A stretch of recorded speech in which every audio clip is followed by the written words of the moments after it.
Guys, next that we are going to discuss after demand pull factors is supply side factors. Now this is basically supply side of inflation, है ना?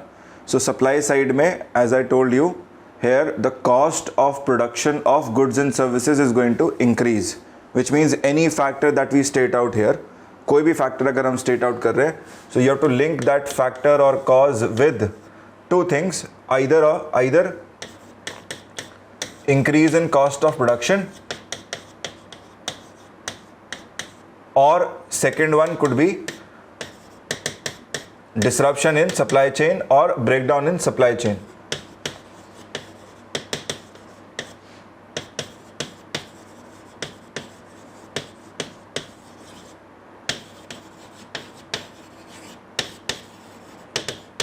Disruption or breakdown of supply chain.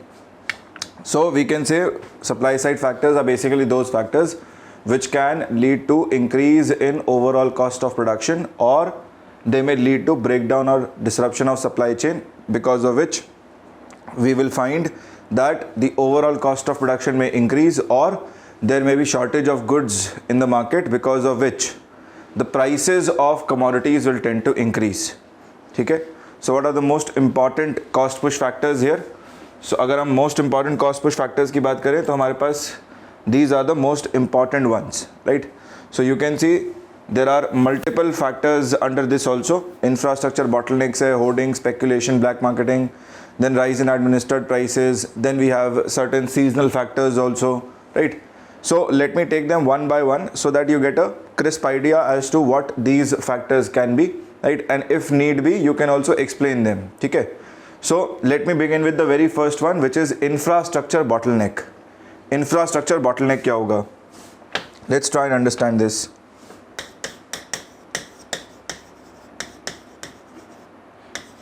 Infrastructure bottlenecks. Now, how do you define infrastructure? क्या है infrastructure? Right? देखो infrastructure क्या है? Infrastructure basically precedes the economic growth, right? Which means that infrastructure can be any structure, right?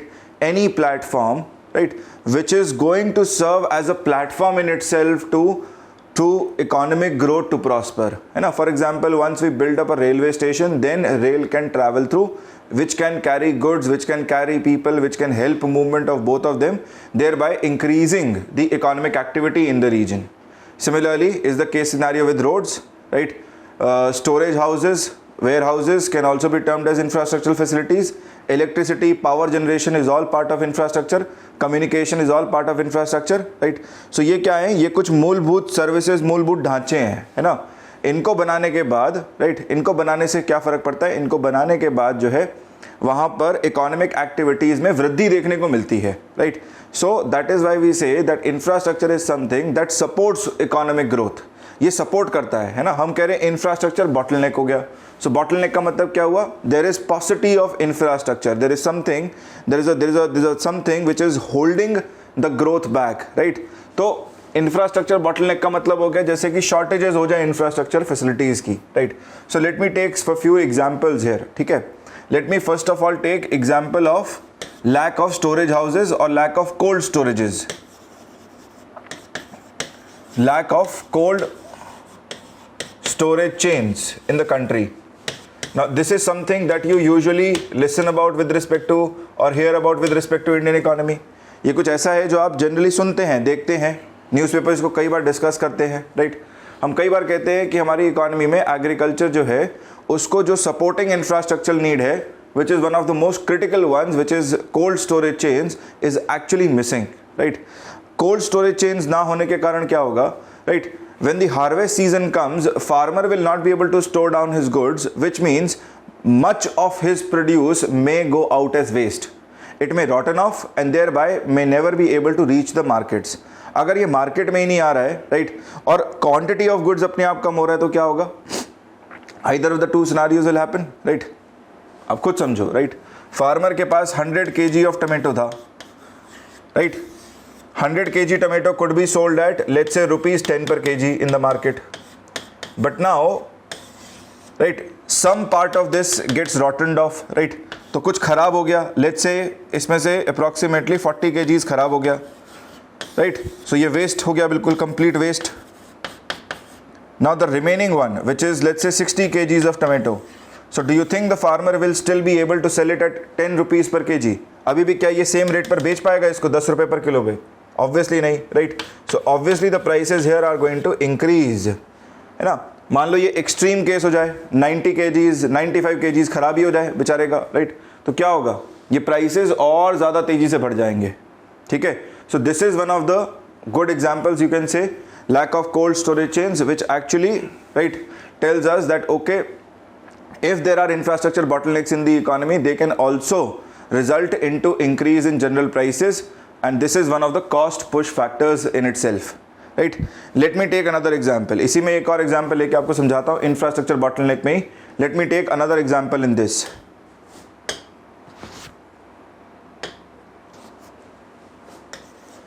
So let's say I have lack of electricity, right? So मेरा power generation affect हो रहा है, because of which in a region we are not able to supply electricity 24/7. So power generation is impacted. ये low है, right? And thereby we are unable to provide electricity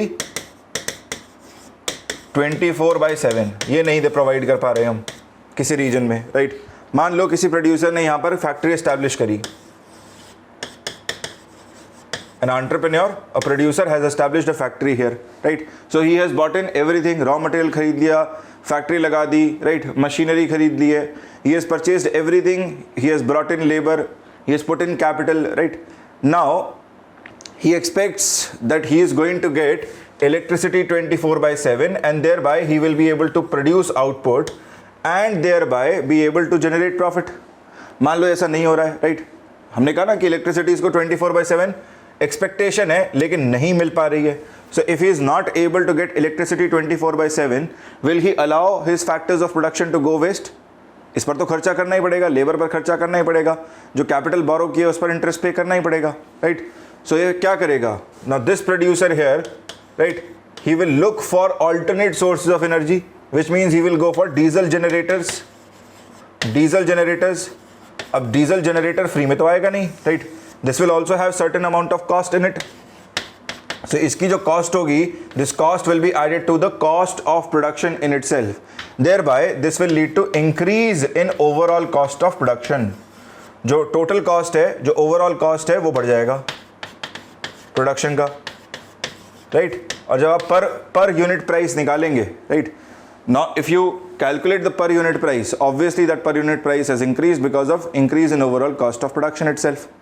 Right. So you understand at times that when infrastructure bottlenecks may act up, right, this can itself lead to cost push causes, cost push factors, and thereby result in inflation in itself. ठीक है. So ये कुछ examples हो गए हमारे पास infrastructure bottlenecks के. Next आते हैं हम, let's come to the second one. Second हमारे पास जो parameter है वो कह रहा है hoarding हो रहा है, speculation हो रहा है और black marketing हो रहा है, right. Now I want you to understand that these are three different terms. ये तीन अलग अलग चीज़ें हैं. हिंदी में अगर कहें तो होर्डिंग होता है जमाखोरी, स्पेक्यूलेशन होता है अटकलबाजी, ब्लैक मार्केटिंग होता है काला बाजारी. ठीक है. तो यहाँ पर हम क्या कर रहे हैं, यहाँ पर आप तीन चीज़ें एक साथ होते हुए देखेंगे. पहले hoarding, right, then speculation and then black marketing is going to take place. Now let me explain you how this happens, right. So generally these traditional hoarders, right, if they get idea as to whether there is going to be shortage of commodity, है ना. कई बार होता है ना कि कई बार पुराना crop जा रहा है मार्केट से, नया क्रॉप आ रहा है. अब कई बार गए होंगे, you must have gone to vegetable markets and you must have heard the seller they're telling you that sir the new crop is going to come in soon and that is why because old crop is going away, right. जो पुरानी फसल है वो ख़त्म ही होने वाली है, तो इसलिए क्या है, प्राइसेस बढ़ गए हैं, है ना. सो हो क्या रहा है, that the old crop is going to finish off and the new crop may take 1 week of time to come in. जो नई फसल की जो पैदावार है वो आने में एक हफ्ता ले सकती है. So ये क्या हो गया, this time period becomes your natural shortage time period. यहाँ पर आपको एक natural shortage देखने को मिलेगी commodity की. But what do traditional hoarders do? Traditional hoarders, they are going to stock the new crop. Traditional hoarders मतलब जो पहले से ये काम करते आए हैं, राइट, जिन्हें आइडिया है मार्केट का, ये क्या करेंगे, ये जमाखोरी बढ़ा देंगे. So they are going to hoard the new crop, may even hoard the old crop, and thereby what they will try to do is they will try to increase this shortage period by creating artificial shortage here, right? So ये जो natural shortage का period था, इसको extend करने की कोशिश करेंगे, right? कि भाई हमारी जो profitability है वो बढ़ जाए, क्योंकि यहाँ पर prices dictate कर सकते हैं. So they will try and increase it by creating an artificial shortage here, artificial shortage here, right? एक बार होर्डिंग हो गया, अब क्या करना है, अब सिंपली इन लोगों को मार्केट में जाके स्पेक्यूलेट करना है, अटकलबाजी करनी है, राइट. कहेंगे कि देखिए इस बार जो है फसल बहुत ही कम पैदा हुई है, right. This year's crop has faced deficit of monsoons and that is why the production is going to be low, it is not going to be of good quality, it may come late very, it may come in the market very late, right. तो इस तरह के statements pass on करने शुरू कर देंगे. इससे क्या होगा, मार्केट में स्पेकुलेशन और ज़्यादा रैम्पेंटली स्प्रेड आउट होगी. People will come into panic, right. They will realise okay they don't have this much amount of goods, so they will do panic buying, है ना. आपका जो फियर है उसे इन्वोक कर रहे हैं जिससे कि आप और ज़्यादा खरीदें, और ज़्यादा खरीदें, और आपके खरीदने से क्या हो रहा है, मार्केट में और ज़्यादा शॉर्टेज जो है वो और एग्रेवेट होगी, राइट. सो होर्डिंग के बाद स्पेकुलेशन आया, और स्पेकुलेशन के बाद क्या आएगा, जब आपकी डिमांड बहुत बढ़ जाएगी, जब मार्केट में एग्रीगेट डिमांड बहुत बढ़ जाएगी तो क्या करेंगे, right. Then they will indulge into the practice of black marketing, काला बाजारी, है ना. वस्तु का दाम जो है वो है 60, बेच रहे हैं 90 पे, राइट. आपने कहा बिल, बोला कोई बिल नहीं है, चाहिए तो लो नहीं तो घर जाओ, राइट. तो this is called black marketing, जहां पर आपको कोई इनवॉइसेस, कोई भी रिसिप्ट्स ना दिए जाएं, राइट. आपसे मनमाने प्राइसेस लिए जाएं, right. So this is something in the form of black marketing only. So at times what we see is that this particular scenario of hoarding, speculation, black marketing combined together, done by traditional hoarders at times, this may lead to disruption in supply chains, right? And thereby this scenario will also lead to increase in overall prices of goods and services at times. ठीक है. So ये हो गया हमारे पास second factor, second cause. Let me come to the third one. So third मेरे को नजर आ रहा है, third is rise in administered prices, right? Rise in administered prices. Now in order to understand this particular point, we first need to understand what is exactly administered price. तो पहले मैं इसको लिख देता हूँ, right? Rise in administered prices. तो पहले आपको समझना है कि ये टर्म क्या है, what is administered price, right. Let's call it AP. So administered price, as the name itself is suggesting, this is a price which is being fixated और modulated by the administration itself. किसी ऐसी वस्तु का दाम जिसको सरकार ही regulate कर रही है, या सरकार ही इन्फ्लुएंस कर रही है, एडमिनिस्ट्रेशन ही इन्फ्लुएंस कर रहा है, राइट, फिक्स कर रहा है, ऐसे दाम को हम कह सकते हैं administered price, right. Now, very good example of administered price is going to be the price of railways. The price of railways. क्योंकि रेलवेज पूरी तरीके से सरकार के अधीन है, राइट. तो रेलवेज के प्राइसेस कौन डिसाइड करता है? The price of railways are decided by the government only, right? So I can say it is simply nothing but an administered price. Similarly, you must have heard about MSP, minimum security price, या minimum guaranteed price,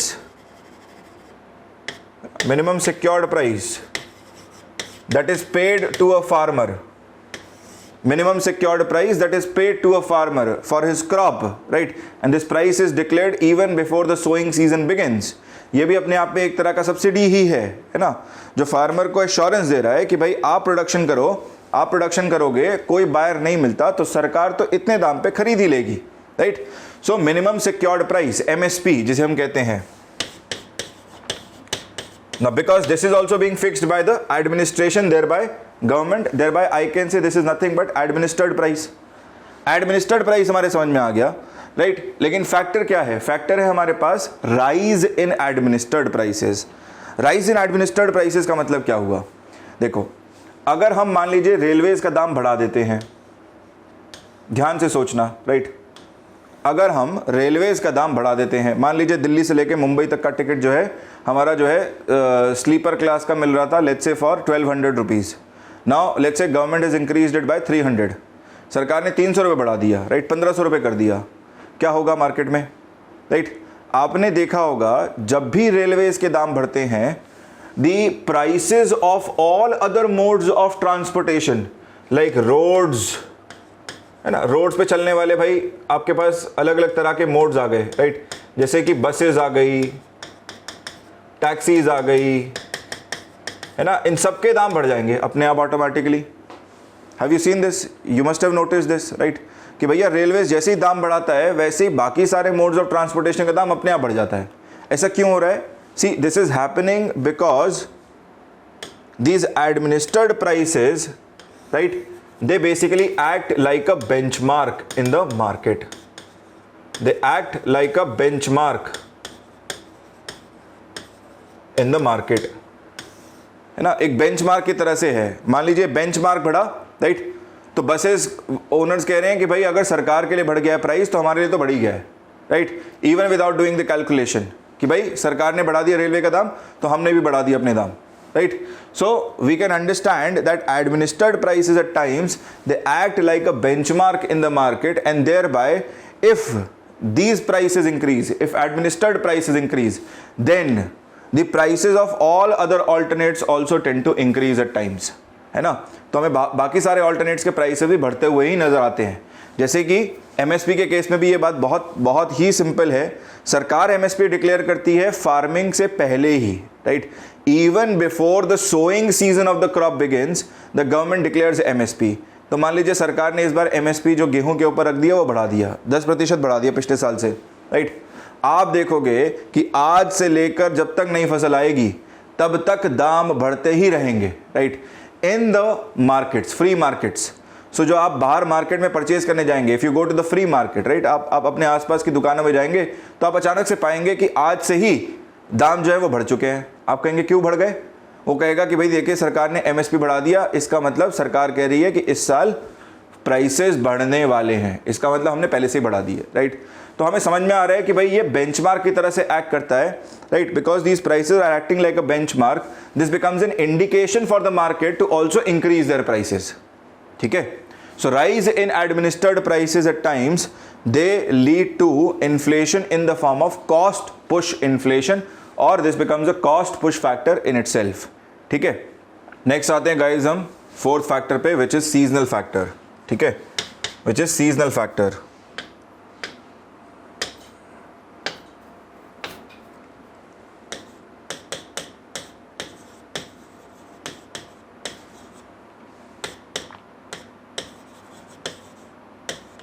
अब ये seasonal factors कहाँ पर potent role play करते हैं? The seasonal factors they are going to play a very potent role when it comes to agriculture sector, ठीक है। तो कृषि क्षेत्र में, एग्रीकल्चर सेक्टर में these seasonal factors are going to act up. जब सीजनल फैक्टर्स की बात हो रही है, right, I am sure you must have also predicted this, आप लोगों ने अपने दिमाग में सोच लिया होगा किसकी बात मैं करने वाला हूँ, राइट। सो हम यहाँ पर एग्रीकल्चर में बात कर रहे हैं इरीगेशन के एक बहुत इंपॉर्टेंट सोर्स की, right, which is your irrigation based on monsoonal rains, ठीक। आपको पता है भारत का जो अधिकांश एग्रीकल्चरल एरिया है, right, majority of the agricultural arable land it is irrigated by monsoons only, right. We still don't have artificial methods of irrigation present in all the regions. Now you can understand this that if monsoons get delayed, है ना, ये तो climate change के कारण बहुत ज़्यादा प्रभावित हो ही रहा है मॉनसून साइकिल। आपने ज्योग्राफी में पढ़ा ही है, El Nino La Nina effect देखने को मिलता है, राइट। इसके अलावा आईओडी इफेक्ट है, there are multiple things that take place which affect monsoons, right.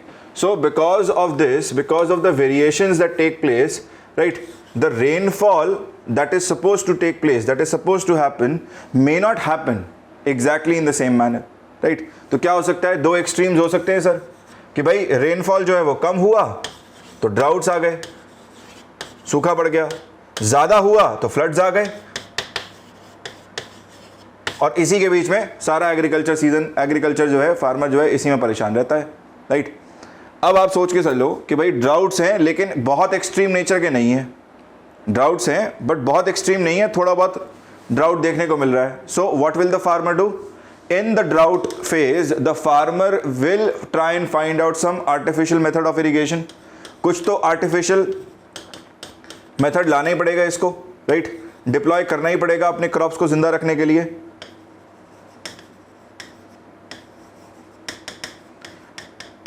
So let's say the farmer basically goes for sprinkler based irrigation, right?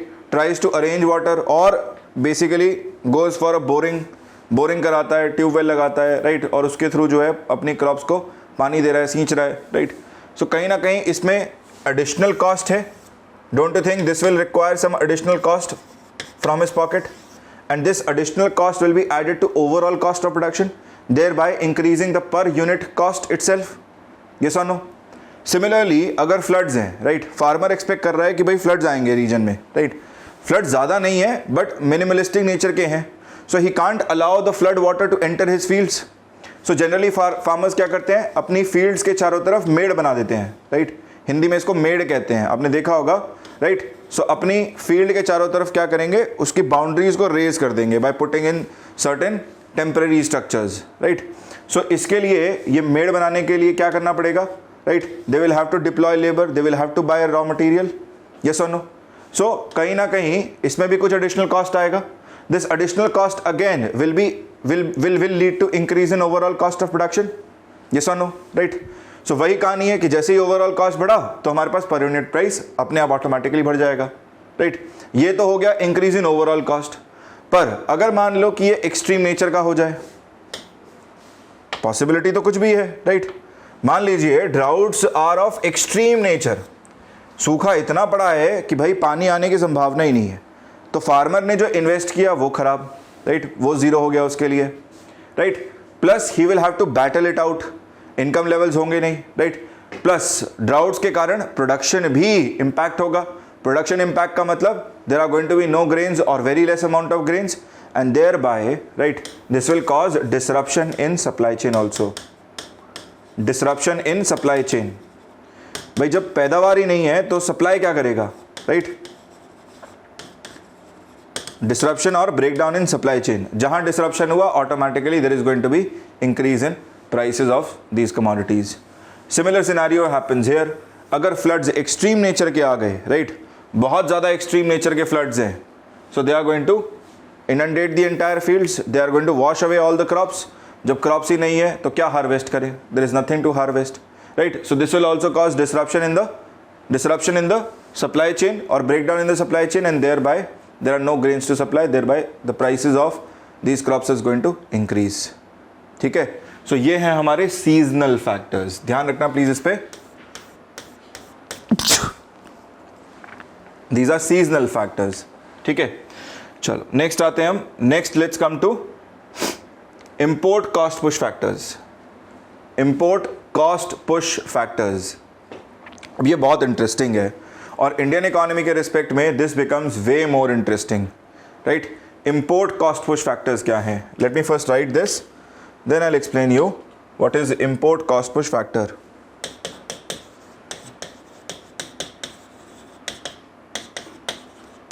ये नाम experts के द्वारा ही दिया गया है इन्हें, है ना, और आप नाम से भी समझ पा रहे होंगे कि इंपोर्ट पर आधारित है कुछ, है ना, जो कि कॉस्ट को बढ़ा दे रहा है. So there are certain raw materials, there are certain ingredients, there are certain components, right, certain commodities in which India is not good enough to produce, right. कुछ ऐसी commodities हैं जो भारत में नहीं पैदावार हो पाती या उसके लिए जो raw material चाहिए वो available ही नहीं है, right. जैसे कि for example we have very less amount of crude oil. So crude oil में हमारी majorly निर्भरता बाहरी economies पर है, right. So we import majority of the crude oil in our country. Similarly, when it comes to machinery, कुछ machines हम produce ही नहीं कर पा रहे हैं, right? So machinery हमें बाहर से मंगानी पड़ रही है, फिर machinery के spare parts भी बाहर से मंगाने पड़ रहे हैं. ऐसे ही कुछ chemicals हो सकते हैं. Certain chemicals we are unable to produce yet, right? And thereby we have to import it from outside. ऐसे ही similarly, there may be certain electronic components which we are not able to produce it yet, right. So इनके लिए क्या है, इन सभी के लिए we are dependent on imports from other countries, import dependency देखी जा रही है, राइट। यहां तक ठीक। Now imagine if the prices of any of these imports increases, मान लीजिए इनमें से किसी भी वस्तु का इंटरनेशनल प्राइस बढ़ जाता है, जो ग्लोबल मार्केट में प्राइसेस हैं वो बढ़ जाते हैं, क्या होगा? Because of this our imports will become costlier, our imports will become costlier, import करने पर ज़्यादा रुपया ज़्यादा खर्च करना पड़ेगा आपको, right. And because you have to spend more, आपको ज़्यादा पैसा खर्च करना है इंपोर्ट करने के लिए, thereby this will lead to increase in overall cost of production, overall cost of production. Overall cost of production में अगर इंक्रीज है तो ये जो हमारा पर यूनिट प्राइस ऑफ गुड्स है उसमें तो डेफिनेटली इंक्रीज करेगा ही करेगा, राइट। और इसीलिए भारत के कुछ इकोनॉमिस्ट काफ़ी इसको जब डिस्कस करते हैं, डेलिब्रेट करते हैं, eight times they say that even though the production levels in our economy में be normal, there may be no disruption as such, but due to sudden increase in the prices in international markets of these commodities, right, it seems like India has not just imported the raw material. ऐसा नहीं लग रहा है कि भाई केवल भारत ने crude oil import किया है, क्रूड ऑयल के साथ साथ उसके जुड़े हुए जो इन्फ्लेशन था, उसके दामों में जो बढ़ोतरी थी, वो इन्फ्लेशन भी भारत ने इंपोर्ट कर लिया है। इसीलिए इसको कह रहे हैं इंपोर्ट कॉस्ट पुश फैक्टर और कॉजेज, है ना। तो लग रहा है कि भाई भारत ने क्रूड ऑयल तो इंपोर्ट किया ही किया, साथ साथ उससे जुड़ा हुआ जो इन्फ्लेशन था वो भी पूरी इकोनॉमी में इंपोर्ट कर लिया है, and that is why this is called as import cost push factors और import factors in itself. So guys we come to the next one which is demand for increase in income and wages, ठीक है। Demand for increase in income and wages. Now if you carefully look at demand pull factors, वहाँ पर भी आपको दिखाई देगा यही increase in income and wages, demand for increase in income and wages. आप जाएंगे डिमांड पुल में तो भी आपको यही चीज़ नज़र आएगी, राइट। ये नहीं नज़र आएगा, ये नज़र आएगा, increase in income and wages under demand pull, right. तो सर एक ऐसा फैक्टर जो डिमांड पुल में भी आ रहा है, कॉस्ट पुश में भी आ रहा है ना, ये क्या कहानी है हुई? सिंपल सा फंडा है, right. You have to understand this. So if this is a factory, if this is let's say some business, some kind of entrepreneurship activity is taking place here, right, and this person is hiring labor, right. now you have to understand दो चीज़ें हैं यहाँ पर, right. ये जो पैसे का transaction हो रहा है in the form of salary और wages, for this person it is a source of income, इसके लिए तो ये हुआ इनकम का सोर्स। सो अगर ये सैलरी या वेजेस बढ़ेगा, राइट, इनकम बढ़ेगा, which means disposable income is going to increase and thereby this person is going to demand more, है ना, जो हमने पढ़ा था कि एग्रीगेट डिमांड जो है वो बढ़ जाएगा। लेकिन अब हम क्या कह रहे हैं कि अगर डिमांड आता है, there is demand for increase in income and wages, तो क्या होगा इस एंटरप्रेन्योर के लिए, right, the person who is running the business, for him the factor cost is going to increase. The cost of deploying the labor has now increased. Labour से काम लेने में जो कॉस्ट है ना, जो वेजेस और सैलरीज हैं वो बढ़ गई हैं। तो जब ये फैक्टर कॉस्ट ये जब बढ़ गया है, और automatically this will lead to increase in overall cost of production, this will lead to increase in overall cost of production, and thereby this will lead to increase in per unit cost of good or service. उस commodity का जो price है वो automatically आपका बढ़ जाएगा, है ना। यही हम बिल्ट इन इन्फ्लेशन में बात भी करते हैं। बिल्ट इन इन्फ्लेशन में वही कहानी है कि जैसे वेजेस बढ़ेंगे वैसे ही प्राइसेस कमोडिटीज़ के बढ़ने शुरू हो जाएंगे, राइट। प्राइसेस बढ़ेंगे तो वेजेस भी अपने आप बढ़ने शुरू हो जाएंगे because of this particular relation. एक बार ये फैक्टर कॉस्ट, दूसरी तरफ से ये factor income, right. So factor cost factor income एक ही चीज़ है, सिनोनिमस है, right. So automatically demand pull भी है और कॉस्ट पुश फैक्टर भी है अपने आप में, right. So you have to remember this, whenever there is increase in income and wages, it is going to impact the economy, right, in terms of inflation from both the ends. एक तरफ से demand को enhance करता है, दूसरी तरफ से production को भी एनहांस करता है, प्राइसेस को बढ़ाता है, कॉस्ट ऑफ प्रोडक्शन को बढ़ाता है, जिसके कारण पर यूनिट प्राइस भी इंक्रीज करेगा। Moving forward, next I take you to role of middleman and intermediaries. Role of middleman and intermediaries, ये हम ऑलरेडी डिस्कस भी कर चुके हैं, let's discuss this again. Role of middleman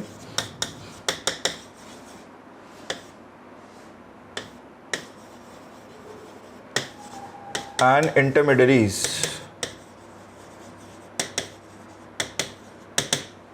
इसका मतलब क्या हुआ? See, role of middlemen and intermediaries simply means that certain times these hoarders, these wholesalers, these intermediaries, these middlemen, they basically hoard goods, right? Hoard goods. And at times you will find that these people, they may charge arbitrary set of profits। ये क्या करेंगे? ये arbitrary profit charge करेंगे, मतलब अपनी मन के मुताबिक, अपनी मन मर्जी के अनुसार जो है अपने सेलिंग प्राइसेस बढ़ा दिए मार्केट में, है ना। तो प्रॉफिट लेवल्स अपने मर्जी से हिसाब से बढ़ा दिए हैं। सो क्या हो रहा है यहाँ पर? Because of this, right, because of these people having such heavy control over the market, because of wholesale, right, wholesalers playing a very dominant role in the market, at times what we find is that the prices of commodities may increase। कई बार वस्तुओं के दाम जो हैं ऐसे ही बढ़ जाते हैं, prices of commodities may increase, ठीक है। तो कई बार होर्डिंग की एक्टिविटी, स्पेकुलेशन और ब्लैक मार्केटिंग करके, कई बार आर्बिट्ररी सेट ऑफ प्रॉफिट्स बना के, राइट, ये क्या करते हैं? They may at times cause disruption in supply chain और they may lead to increase in overall cost of production और डिस्ट्रीब्यूशन, राइट। तो ये क्या कर रहे हैं? प्रोडक्शन में तो इंक्रीज नहीं कर रहे हैं, बट ये ओवरऑल कॉस्ट ऑफ डिस्ट्रीब्यूशन को बढ़ा दे रहे हैं। Overall cost of distribution which is part of providing the good, right, in the hands of the consumer. ये भी एक बहुत इंपॉर्टेंट हिस्सा है ना। डिस्ट्रीब्यूशन भी, प्रोडक्शन करने से काम नहीं हो जाएगा, प्रोडक्शन के बाद डिस्ट्रीब्यूशन भी चाहिए, तभी कंज्यूमर का जो क्वांटिटी जो डिमांडेड है वो सेटिस्फाई हो पाएगा, right. So when they increase this overall prices of overall cost of distribution, the final per unit cost of commodity will tend to increase on its own, ठीक है। So this is role of middleman and intermediaries. Next, I take you to the last one, which is depreciation of rupee from time to time. Depreciation of rupee from time to time.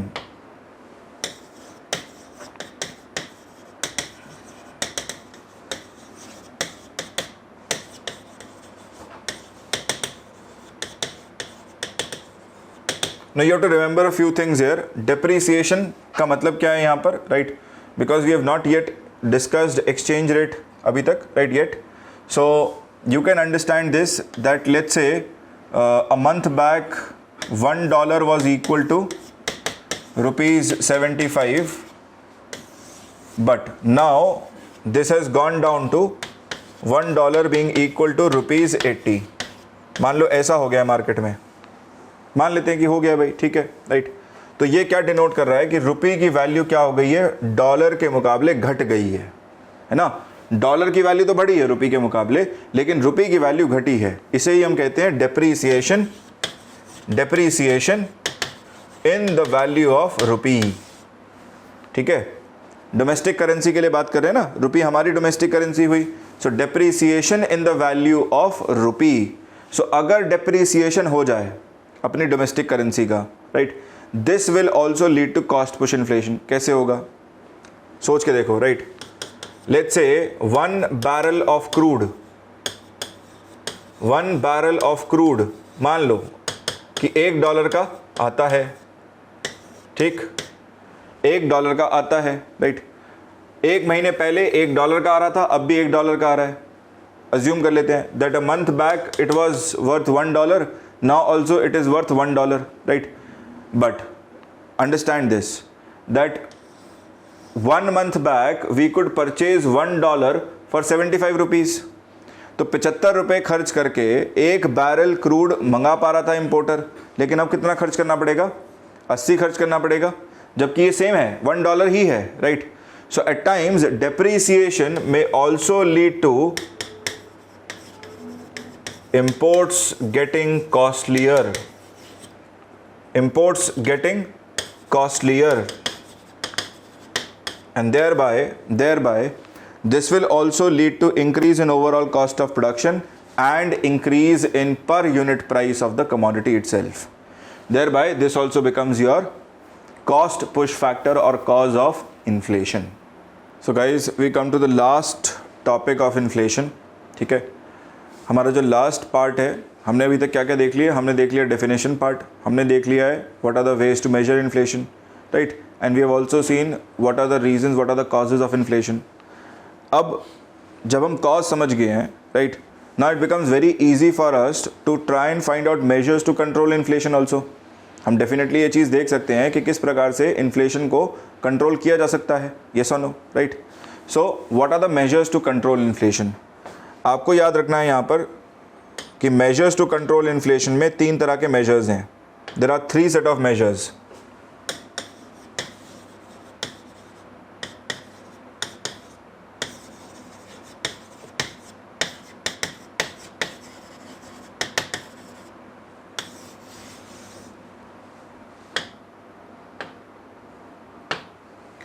Very first set of measures is basically measures which are taken under monetary policy by RBI, right? Or in simple words I can say contractionary monetary policy.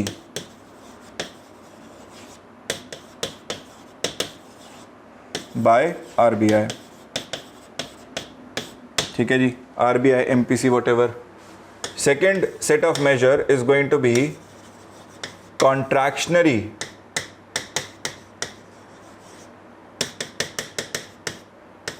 fiscal policy by the government, right?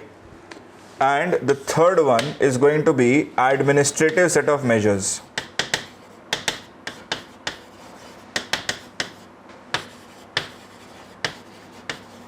Administrative set of measures.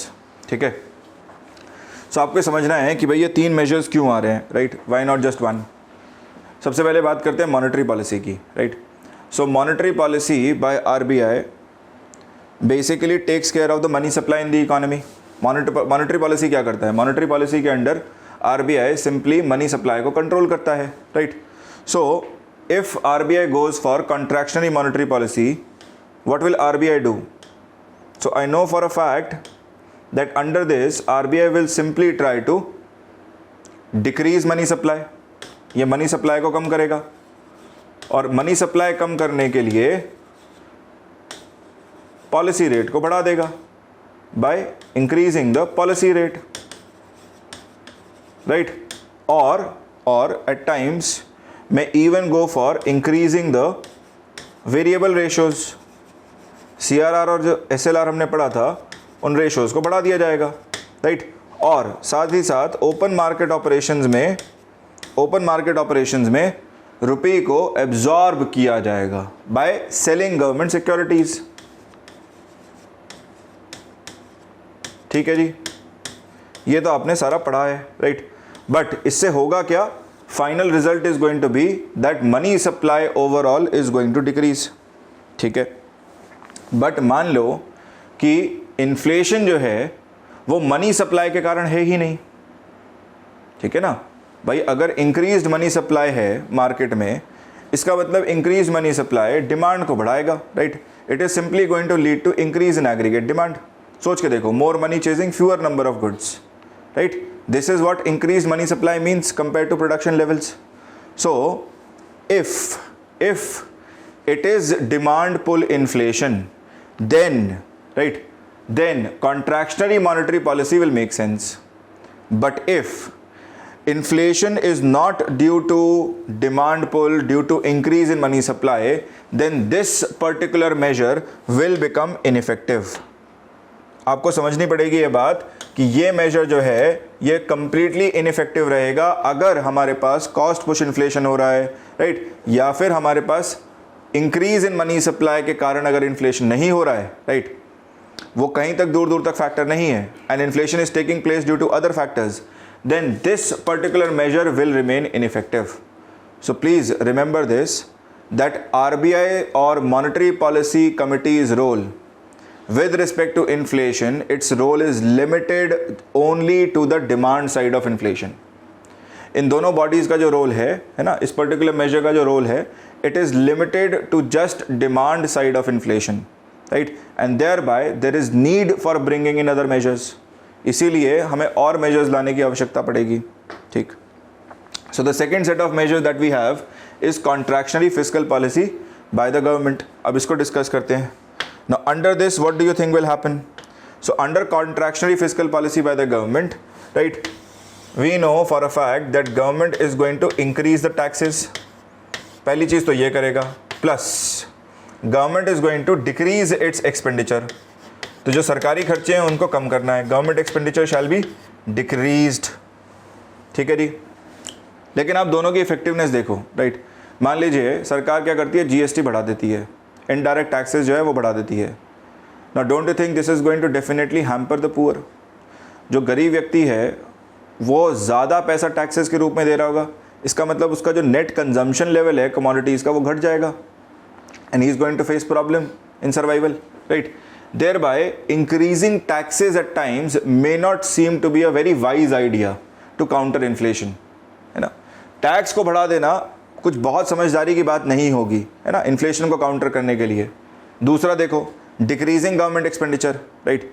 बाजार में महंगाई है, there is inflation in the market and you are telling the government that you decrease your expenditure. सरकार को कह रहे हो कि भाई सरकार आप अपना खर्चे भी कम कर दो. तो सरकार वेलफेयर इनिशिएटिव्स में से पैसा निकाल लेगी, है ना. जो लोगों को फ्री में ग्रेन्स दे रही है, सब्सिडीज़ दे रही है, वहाँ पैसा नहीं खर्च करेगी. आपको नहीं लगता इससे लोगों की ज़िंदगी और टफ हो जाएगी, और ज़्यादा परेशान भरी हो जाएगी? यस और नो, राइट.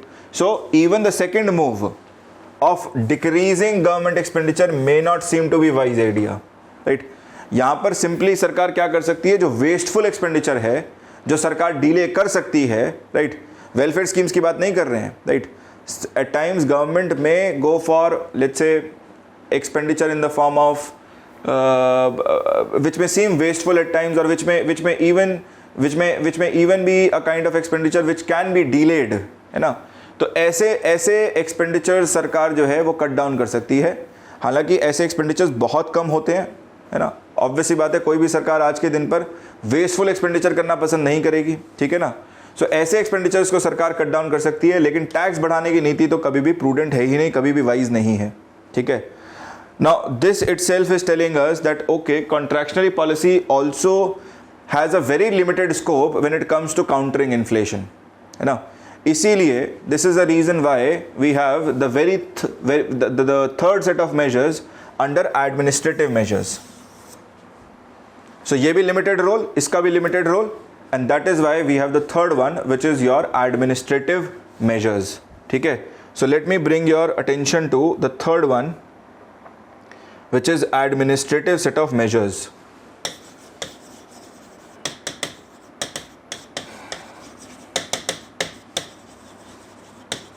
अब समझना, एडमिनिस्ट्रेटिव मेजर्स का मतलब, राइट, सरकार ने देखा इन्फ्लेशन हुई, बाजार में कुछ पर्टिकुलर कमोडिटीज़ के प्राइसेस बढ़े, राइट. अब सरकार अपने एडमिनिस्ट्रेटिव मशीनरी को इन्वोक कर रही है to basically bring down the rate of inflation of these commodities. इन जो पर्टिकुलर कमोडिटीज़ में जो इन्फ्लेशन देखने को मिल रहा है, इसको रोकने के लिए सरकार ने एडमिनिस्ट्रेटिव मशीनरी को जो है इंस्ट्रक्शन दे दिए, राइट. तो यहाँ पर आप समझ सकते हैं खुद ही, क्योंकि इन्फ्लेशन सडन आ रहा है, हम तुरंत उसको काउंटर कर पाते हैं, काफ़ी इफेक्टिवली काउंटर कर पाते हैं by taking in administrative measures. So this becomes the most effective one out of the three at times. Shorter run में ये सबसे ज़्यादा इफेक्टिव देखने को मिलता है हमें, most effective in the shorter run, ठीक है. तो for example, what are the administrative measures taken? So at times you may find government may impose a ban on exports of certain commodities. सरकार क्या करती है, सरकार कई बार एक्सपोर्ट पर बैन लगा देती है, right. So imposing a temporary ban on the exports of certain commodities. अब यहाँ पर सिंपल सा लॉजिक है, राइट, जो भी कमोडिटी की शॉर्टेज हो मार्केट में, राइट, जैसे मान लीजिए हमें शॉर्टेज देखने को मिली राइस की, सो गवर्नमेंट क्या करेगी, गवर्नमेंट कह देगी कि राइस एक्सपोर्ट नहीं होगा अगले 1 महीने तक, no export of rice from India, right. Now obviously if there is no export, whatever commodity has been produced will be supplied to the domestic market. Compulsory कर दिया ना कि आपको डोमेस्टिक मार्केट में ही सप्लाई करना पड़ेगा, और अगर आप डोमेस्टिक मार्केट में सप्लाई कर रहे हैं तो क्या है इसका मतलब, right, if you have to supply to the domestic market, obviously the supply is going to increase, supply बढ़ेगी, प्राइसेस अपने आप कम हो जाएंगे, ये है लॉजिक, राइट। बट सरकार कई बार काफ़ी डिफिकल्टी फेस करती है इसमें मूव में, right, and at times I mean economically speaking also it may not be wise to put a complete ban. आप सोचना, राइट, एक प्रोड्यूसर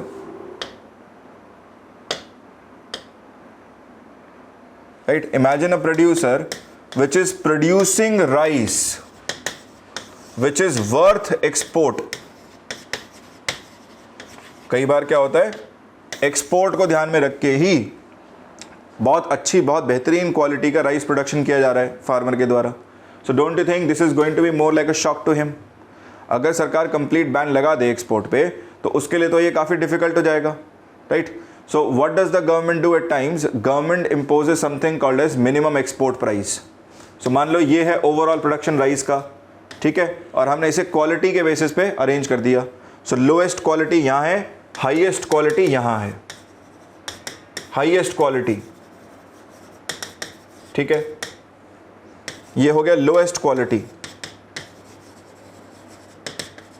अब सरकार क्या करेगी इसमें, सरकार कहेगी कि भाई करंट डिमांड को ध्यान में रखते हुए, right, looking at the current demand of the economy, I decide this is going to be MEP, minimum export price. This is going to be minimum export price. Minimum export price मतलब ये वो दाम है, right, ये वो दाम है जहां तक आप एक्सपोर्ट कर सकते हैं। सो ये सारा कमोडिटी जो है, ये जो हायर ग्रेड का है, this can be exported, but this one, right, it cannot be exported out। so ये क्या है, सरकार ना बैलेंस मेंटेन कर लेती है। it is allowing certain exporters to export which are producing commodity of very high grade for the purposes of export only, and right, rest is basically supplied to the domestic market in order to fuel the demand, domestic demand in the economy। so ये balance maintain सरकार कर सकती है, ठीक है। Second administrative measure that we may find at times is liberalization of import duty in order to speed up the supply of certain goods। अब ये तो आपने कई बार देखा होगा, right, let me give you an example of this. So आपने देखा होगा कई बार शॉर्टेज हो जाती है हमारे यहाँ मार्केट में अनियन की, प्याज की, है ना, कई बार टमाटर की हो जाती है। सो जब भी शॉर्टेज देखने को मिलेगी, what will the government do? Now government realizes that the problem is production। हमारा जो सालाना प्रोडक्शन रहा है, राइट, वही अपने आप में कम रहा है इस साल। सो टेम्परेचर्स फेवरेबल नहीं रहे, बारिश नहीं हुई या बारिश हो गई, जो भी है, राइट, प्रोडक्शन को जो है सपोर्ट नहीं किया है, क्रॉप की प्रोडक्शन को, right. Thereby what will the government do? Government realizes that because of lower production the supply is affected, supply of the commodity is also low, thereby in order to increase supply government allows, right, import of the commodity at lower duty. तो सरकार ने यहाँ पर duty को lower down कर दिया, right, कई बार तो ज़ीरो कर देता है, it may even bring it down to 0%, so that there is free import of commodity. Free import of commodity मतलब बिना कोई ड्यूटी दिए ही कमोडिटी जो है मार्केट में एंटर कर पाए, ताकि सप्लाई घटे नहीं, सप्लाई को बढ़ाया जा सके, ठीक है। So liberalizing import duty or lowering down the import duty, at times even bringing it down to zero in order to increase the supply of certain commodities in the market, ठीक है। Similarly ऐसे ही तीसरे move की अगर हम बात करें, so the third administrative measure at times that is imposed by the government is strict penalty on black marketing, right। so हमारे देश में आज की डेट में there is something called as anti black marketing act, है ना। तो black marketing काला बाजारी करने वालों के खिलाफ सख्त कार्रवाई की जाती है, राइट। बुक किया जाता है इनको ऑफेंस के अंडर, राइट। सो कई बार आप देखेंगे असेंशियल कमोडिटीज़ एक्ट, जो हमारा ECA है, असेंशियल कमोडिटीज़ एक्ट, राइट, इसके अंदर बुक कर दिया जाता है। और इसमें क्या है, इसके तहत काला बाजारी अपने आप में एक पनिशेबल ऑफेंस है, राइट, एक नॉन बेलेबल ऑफेंस है। आपको डिस्ट्रिक्ट मैजिस्ट्रेट के सामने ले जाके ही बेल मिल पाएगी, right. So government may invoke the provisions of ECA by putting in a certain commodity under ECA, essential commodities act, and thereby may order its officers to go and raid the godowns of hoarders, traders, right. जो बड़े बड़े trader हैं शहर के, उनके godowns red करने की permission दे देगी, और अगर गुड्स मिल गए तो आपको बुक कर दिया जाएगा ऑफेंस में। So this becomes a deterrent in self for the traders not to indulge in hoarding, ठीक है। So this also becomes a very effective tool at times. और ब्लैक मार्केटिंग में तो अब क्या है कि बहुत फास्ट प्रोसेसिंग होती है केस की भी, राइट। सो ये जो कोर्ट्स हैं, इनको इंस्ट्रक्शंस दिए गए हैं that you have to process these cases in a very fast manner, right. और इससे क्या होगा, तुरंत आपको जो है जेल हो जाएगी, ठीक है। तो ये एक बहुत मेजर डिटरेंट बन गया है। Then one of the other moves, administrative measures that government may take, अभी हमने कमोडिटीज़ के लिए देखा, right. We have a similar provision with respect to services also, which is ESMA, Essential Services Maintenance Act, Essential Services Maintenance Act. So government may impose ESMA, Essential Services Maintenance Act, in order to prevent strike in certain services.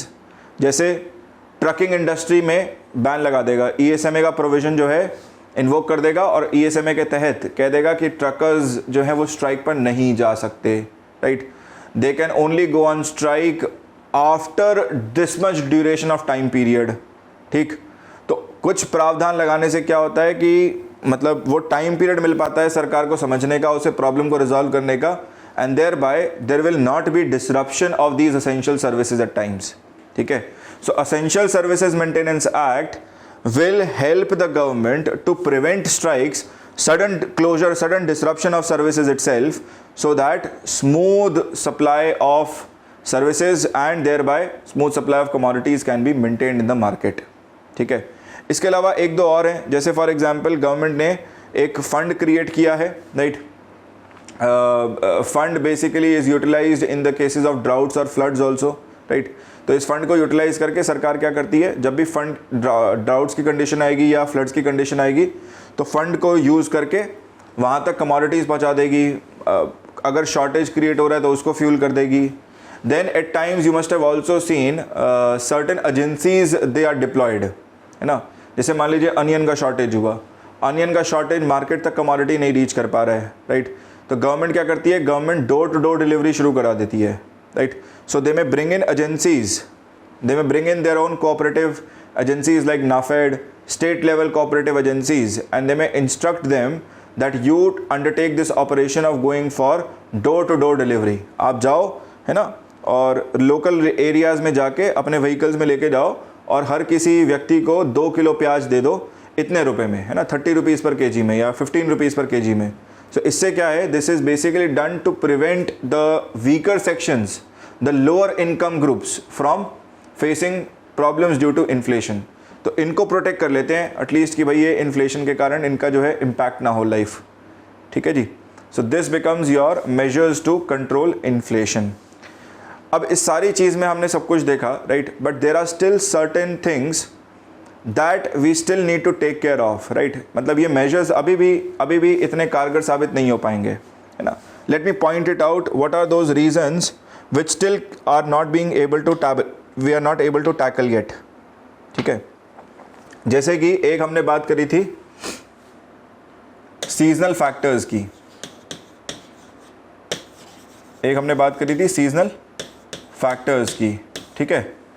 Similarly ऐसे ही हमने बात की थी infrastructure bottleneck की,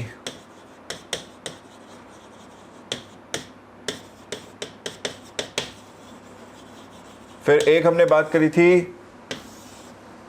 fast changing consumption patterns की,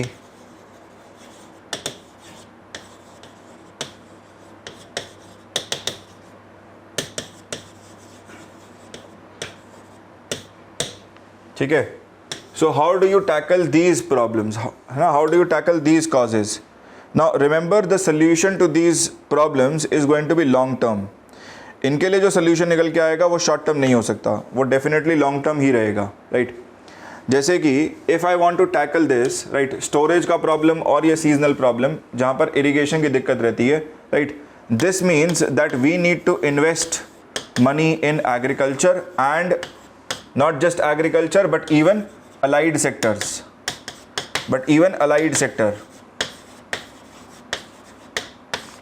तो भाई पहले एग्रीकल्चर की बात करते हैं, right.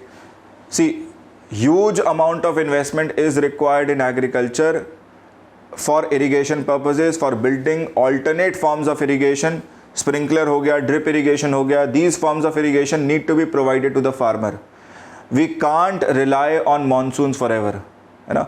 We need some kind of resources, we need some kind of alternate forms of irrigation which are available at the disposal of the farmer itself, so that constant levels of production can be maintained in the agriculture. ठीक है जी. सो यहाँ पर आपको heavy investment चाहिए agriculture में इस problem को टैकल करने के लिए. सिमिलरली अगर आप इसको टैकल करना चाहते हैं, fast changing consumption patterns of people, where you find people are more interested in consuming high protein food. आप देख रहे हैं कि अपनी इकोनॉमी में ही हाई प्रोटीन डाइट लोग कंज्यूम कर रहे हैं, तो इसको टैकल करने के लिए आप क्या कर सकते हैं, अलाइड सेक्टर को एक बूस्ट दे सकते हैं, राइट. जो गवर्नमेंट कर भी रही है, government is putting up a lot of money in certain schemes. You must have seen, government जो है कैटल रेयरिंग को बढ़ावा दे रही है, राइट. पोल्ट्री फार्मिंग, फिशरीज, इन सभी को बढ़ावा दे रही है, राइट. सो इनको बढ़ावा और देने की ज़रूरत है ताकि जो protein, rich sources of protein है वो और बढ़ते चले जाएं. ठीक है. अब आते हैं हम स्टोरेज वाले एस्पेक्ट पे कि भाई यहाँ पर हमें स्टोरेज का प्रॉब्लम था. ठीक है. Cold storage chains are not available in far distant corners of the country, right. जितना प्रोडक्शन हो रहा है उसके रिस्पेक्ट में कोल्ड स्टोरेज चेन्स की मात्रा बहुत ही कम है. सो इसके लिए गवर्नमेंट क्या कर सकती है, right. What we can do is we can allow FDI in multi brand retail, है ना. मल्टी ब्रांड रिटेल में FDI अलाउ कर सकते हैं, फॉरेन कंपनीज़ को अलाउ कर सकते हैं.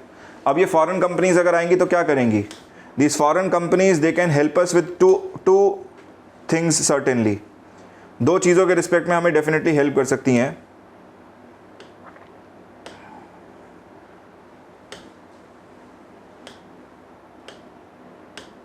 So these foreign companies, when they come in, they will bring investment, which is definitely required, right? And second, technology. और साथ साथ आपको जो तीसरी चीज़ लाके दे देगी वो है management practices, management, right. And this is nothing but the need of the hour. So ना तो हमारे पास कोल्ड स्टोरेज बनाने के लिए बहुत सारा इन्वेस्टमेंट अवेलेबल है या प्राइवेट सेक्टर अवेलेबल है. मान लीजिए अगर प्राइवेट कंपनीज, लोकल हमारी अपनी प्राइवेट कंपनीज तैयार भी हो जाएं इन्वेस्टमेंट के लिए, we still don't have such technologies of creating cold storage chains of very big in size, है ना.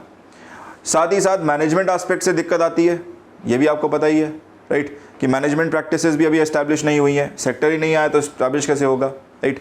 सो ये फॉरेन कंपनीज जब आएंगी, जैसे मान लीजिए आपके पास वॉलमार्ट आता है या टेस्को आता है, राइट. ये कंपनीज क्या करती हैं, these companies they specialise in it, right. They like to supply the goods direct from the farm. So when these companies come in, right, जब ये कंपनी आएंगी ये हैवी इन्वेस्टमेंट लगाएंगी, टेक्नोलॉजी लाएंगी, मैनेजमेंट लाएंगी, and they are going to build a very robust supply chain. Plus they are also going to remove the intermediaries, remove the middleman from the process. ये कभी भी rely नहीं करते middleman पे, ये डायरेक्टली फार्म से source करते हैं, अपने गोडाउन्स, अपने वेयर हाउसेज तक लेके आएंगे, कोल्ड स्टोरेज हाउसेज तक, कोल्ड स्टोरेज चेन्स तक लेके आएंगे और फिर डायरेक्टली आपको सप्लाई करके देंगे स्टोर पे, है ना. तो भाई ये मिडलमैन और इंटरमीडियरीज पे रिलाई नहीं करते, तो उनको भी वीड आउट करके उनको भी रोल जो है उनका मिनिमाइज करते चले जाएंगे. ठीक है. And that is why this is again one of the good moves that government can deploy with respect to countering inflation. ठीक है. चलो, with this guys we come to the end of inflation itself. ठीक है. Before I mean finish off the lecture, I would like to tell you that there are three major pillars as I had told you earlier. तीन चीज़ें हैं, monetary policy, fiscal policy and inflation, और ये triangle है, ये economics का Bermuda triangle है हमारा. आप अगर ये समझ लेते हैं तीन यूनिट्स ना, then your life becomes very easy. इसके साथ जीडीपी समझ लो, राइट, सारी कहानी क्लियर हो जाती है कि क्या चीज़ हो रही है. ठीक है. So remember, monetary policy, fiscal policy and inflation, these are three major units. ये है मेजर बेसिक जो आप कहते हैं इकोनॉमिक्स का. आपको तीनों एक बार आपने कवर कर लिया है, right. I would request you that if you face any problem in this, go and revise your lecture again, look it up, right, you will find the answer there itself. ठीक है.